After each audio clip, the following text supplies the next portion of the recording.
Bismillahirrahmanirrahim. Assalomu alaykum dehqon akalar.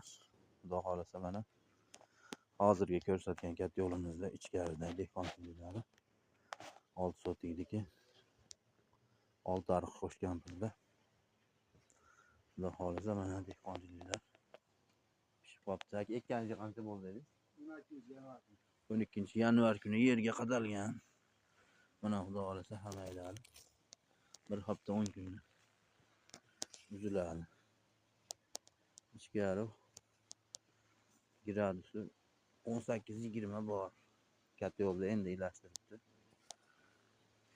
Mana hammaylari xudo xolasa Alloh barakasini bersin. Akamiz ham qattiq kirishar ekan, mana nima ish qilsa dehqonchilikda qattiq qilyapti ekan. Akalar gullari ham rosa gullar turibdi ekan.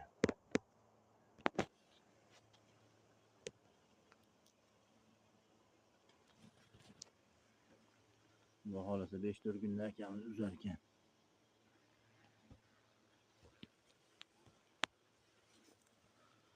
Mana akalar dehqonchiliklar shunday bo'lyapti ekan hozir. Alloh barakasini bersin. Akamiz lekin qattiq ishlayapti ekan. Lekin issiqlik ham zo'r ushlayapti ekan, issiqlikda. 3taga qilingan mana. 3taga qilingan. Sistema 3taga bittadan tashlangan. Katta yo'lashi 5 sotik, 6 sotik katta yo'li.